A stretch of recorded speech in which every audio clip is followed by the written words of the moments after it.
I'm Bernardine Smagi, currently attached with NCC Surveillance and Response for COVID-19. Thank you. I am Alois Ukene. At the moment, I am the Deputy Secretary, Public and Clinical Health Services with the APT Health Department in Bougainville. My name is Tomi Iso, and I'm currently working as a Managing Director for the Barrow Conservation Alliance.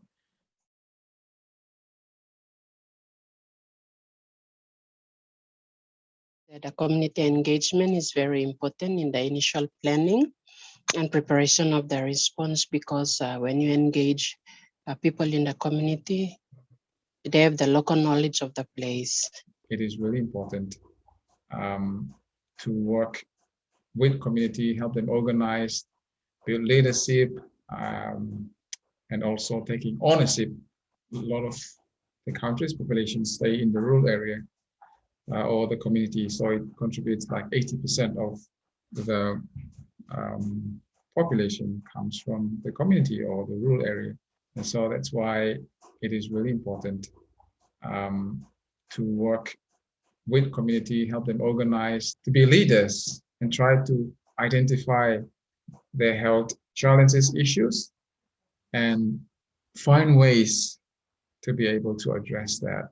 Yeah, so in that way, it gives them confidence, it gives them ownership and leadership to be able to respond in those issues. Yeah. You are building the relationship with the community through face-to-face interaction, sharing the information to build trust, and you're creating that atmosphere where people feel free to say information, and you will interact with them very well.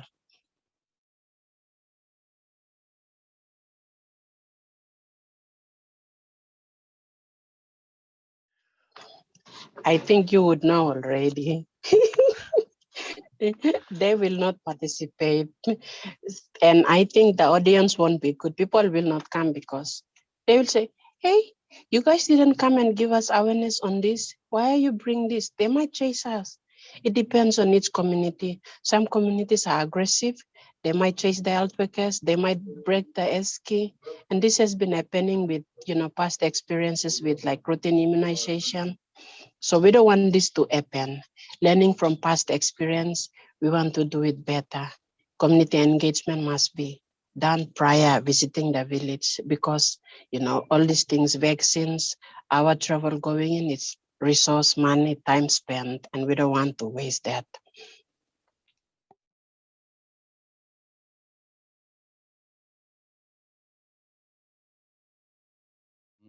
The first and foremost consideration is to do community mapping. You have to really know your community structure. Then you really know whom you need to actually come in contact with. So you involve them in the discussions, and have the cooperation, have the support. Then you start carrying out whatever engagement that you want. If they can actually see that you're genuine, they actually see that you really want to help the people, that is when they actually have a trust. So what actually matters most is building a trust and a relationship. That's what matters most. You prepare your response plan and indicate where the community engagement will fall in your plan. In your plan, you include operational costs, your target audience, you outline the purpose and what you want to achieve at the end of that response plan, and what form of medium of communication you want to engage with that community, and identify who are the right people that you want to engage, who are the right people that you want to be part of your team going out to the community, their role during the response. Technical officers is relevant, especially during this time, because COVID-19 is too technical, and we want technical people to provide accurate and correct information to clear up these myths and false rumors about the COVID-19 disease itself and the vaccines. Now we are rolling out the vaccines, for instance. You have to send in advance notice to the community you're visiting regarding the response arrangement and your purpose of visiting the community. It's good to always evaluate your response plan at the end of every activity you conducted to identify shortfalls or lessons learned that you want to make improvement for future response.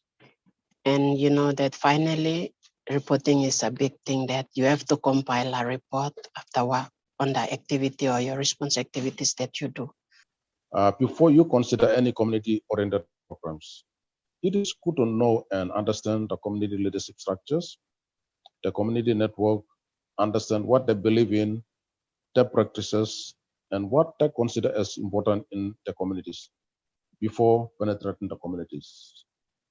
So I believe getting to know the community in advance, their beliefs, their practices, and all these things is important before you can actually penetrate the communities.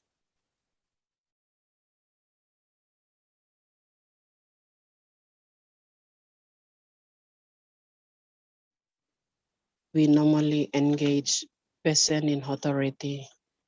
For our setting, ward counselors or church leaders, pastors, or in communities where there is no, there is a health facility, we use our health network, engage a health worker from that facility, where in a big health facility like health centers or health sub-centers, we have health board committees.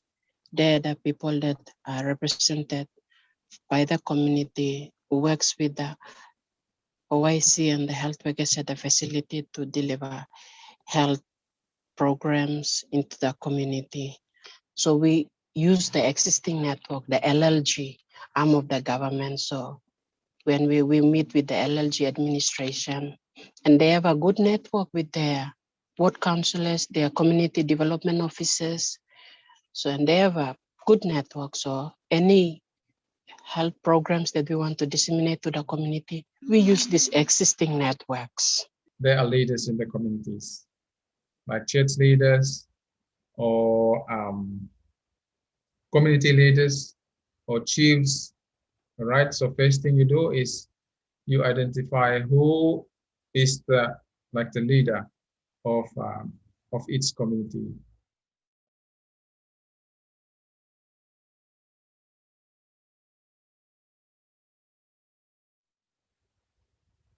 All right, so how we work with people on the ground or in the community or in the tribal group is based on three things. So we call that 3 Rs. And so before you start working with any community, you need to develop a good relationship.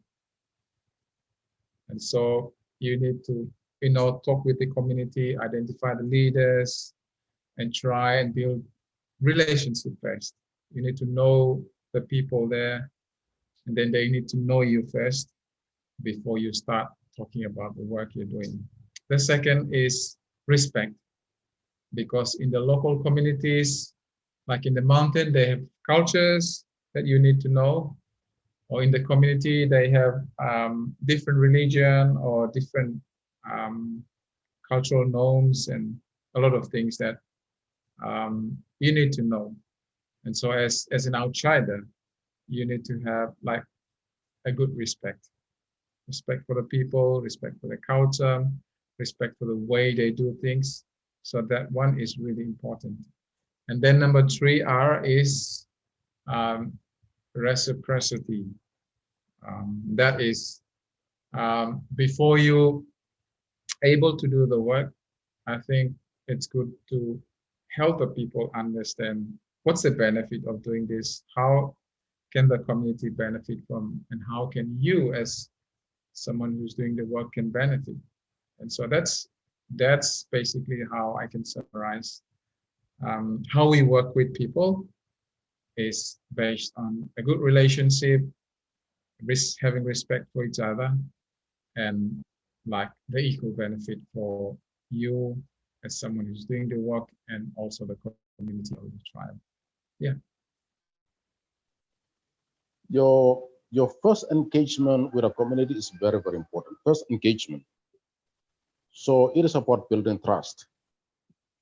So what you actually need to do is get to the communities, sit down and talk with them. I mean, if you don't explain and if you try to get in there, that will obviously chase you out. That will be very, very violent. And when this goes around, the whole communities will begin to realize and they can prevent the health workers from actually getting it. They will never even be prepared to listen to you. So you really need to have to deal with these things very, very cautiously because it is quite sensitive. So you don't create enemies, you don't create confrontation, you don't go and argue your case to be able to push that agenda through. First, you really need to sit down and listen to them, hear the views, let them talk, and then you need to work through with them. Explain all these things and have the support. Otherwise, we are just going to lose support, we are going to lose trust. You need to have a lot of background information, a lot of technical information yourself. What the community, when they're actually talking to you, is to see that they want you to be confident in what you're talking about. You really need to be able to go into a lot of technicalities. It's not just a matter of answering the question on a straight line. Once you're talking to them, you really need to dig into the backgrounds. This is this and that. This is why I think this is this and that. These are the benefits. These are the risks. So if you don't take it, it is going to happen. These are implications that it's going to have on you.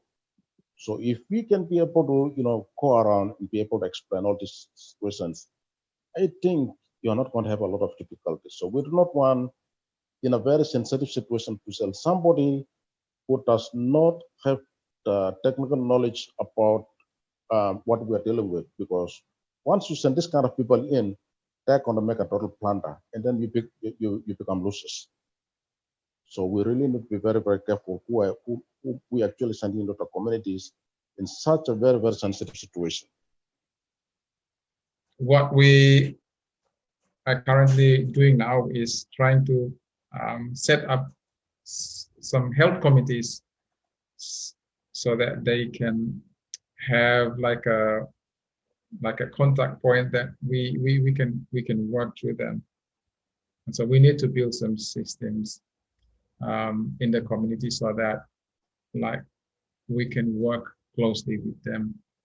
And I think what we've been trying to work with the community is to help them realize that they are important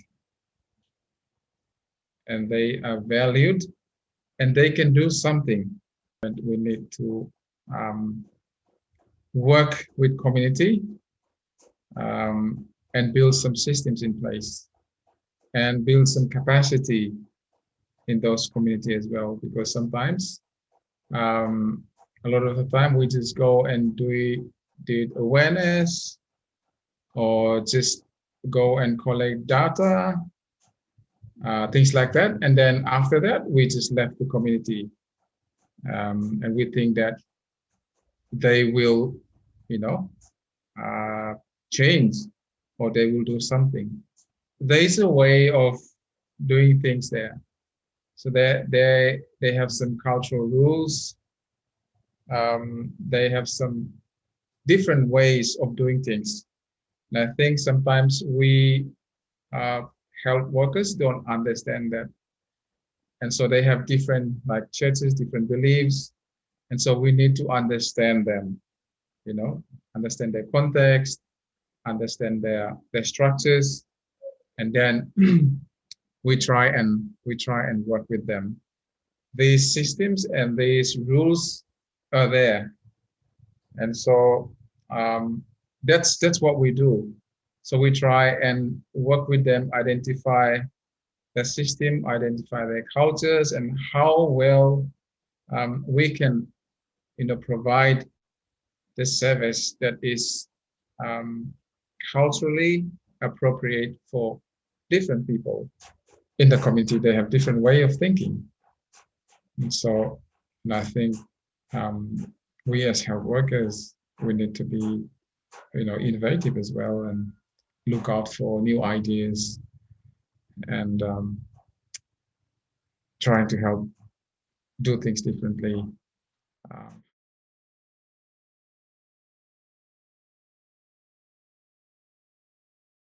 That you need to identify key people in a department.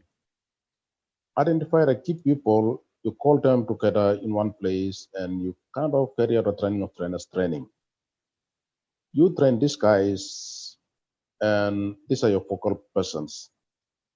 You can place them all throughout the region so that these are the persons who have been engaged so that they continue to communicate the same message across to the communities. You don't want somebody to be saying something else, somebody to be saying something else. So you need to have all them together, give them the same level of training, let them go into the communities, and you continue to do a follow-up every now and then through these people. So that is the only way I think we can be able to safely penetrate the communities.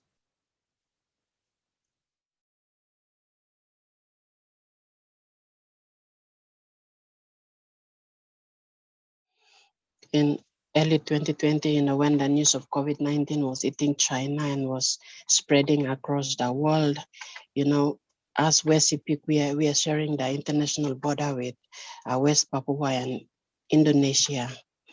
There is a high trading with Indonesians and West Papuans because of the family and traditional ties with our people, especially along the West Coast. And this really feared us because it's really, we will be at very high risk because of this. So we said we had to do something before it hits PNG, and we don't know whether it will come through our province or come through Mosby because of the international flight. So with having that fear and with having that in mind, we planned for the visit to the health facility, but our aim was to integrate it to engage community along the West Coast so that they are well informed of what is happening and what is going to come regarding COVID-19. So we visited the West Coast villages, we targeted the West Coast villages. We held meeting with short PowerPoint presentation, short videos, all of these materials we use for community education, for advocacy meeting with our health workers. Were downloaded from WHO website. We didn't use any other sources because these are reference materials that we can rely on and back up our messaging or community messaging or our advocacy meetings. So we held meeting with PowerPoint presentation. During that day, meeting with health staff, also meeting with schools, big awareness in schools, the primary school there. In the evening, we visited that. We spent 2 days, 2 nights in the community, showing videos, do community village awareness about COVID-19 and the risks.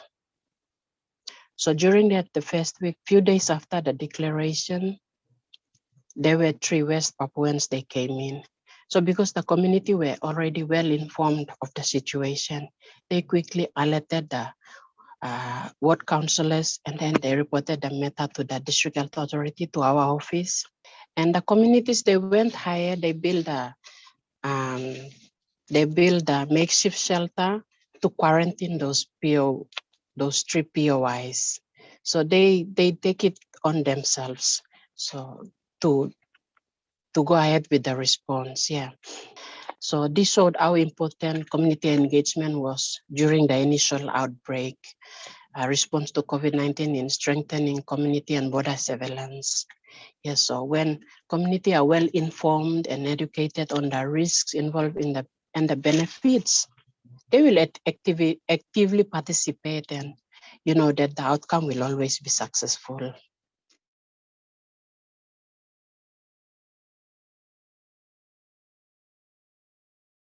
One of the biggest controversy now is the vaccine rollout.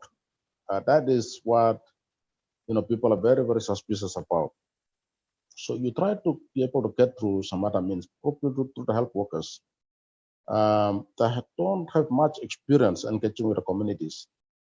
Through the experiences I have had, my only consideration here is that I think we really need to be really engaged with the community leaders and work through the community structures. You really need to have time to actually sit with them, discuss with them, and have a lot of background information about this so that you have one-on-one contact with the leaders, do an advocacy, answer all the questions they may have to raise. Only then should that be able to help you get that message across the communities. If you try to be able to do it alone, I think we will end up in a failure. So the way forward about this is that is the way I think. That is the whole reason why I'm actually working on a proposal now through community engagement. We have to go through the communities and then come back to the health facilities, strengthen the health facilities so that they can actually have that links with the communities. We try to get any other way around, I think we are not going to succeed. So we have to start from the communities and make our way back to the health facilities. That's the only way to go. Like we've already discussed, there were a lot of rumors and speculations about COVID-19, and these are already like embedded in the village people back at home. Go back, engage the community leaders. Maybe we can hold up a stakeholders meeting, invite the community leaders, provide them with basic information about the vaccines, because they will be the mouthpiece representing us in the community. They can talk to the people maybe on basic information, and then the technical people, the health personnel, as to go back to the community and to strengthen maybe the initial information given to the community by their community reps. And I would want the approach that we will take to inform the community. Just talking, listen to us talking, is not really not strong enough. We need to show some videos with using our champions, and the champions must be our local nationals. PNG, they want to be like, the Bible famous person Thomas, seeing it, believing it, and then they will follow. So we have to show our local national videos on those champions who have received the vaccines. They can share their experience. We will use those to advocate, to do awareness in the community. So then they will see and they can have more confidence and trust in the vaccines that before we roll out the vaccines.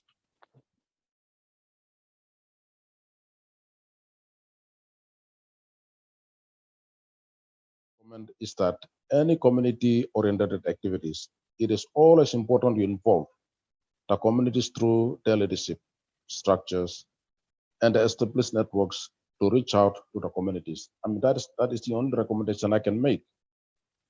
And if you really need to get these things across to the communities urgently, it is always important to actually involve the communities. That's the way I think, based on my experience. All communities they want a healthy community. They want a good life, and they want changes in their community. And so as health workers, it's our work to go down to their level and hold their hands and work with them and teach them what to do and build systems and talk with them, discuss with them, find out their issues, and how do we deal with this? What are the ways that we can help, that will help strengthen and build a good, healthy community.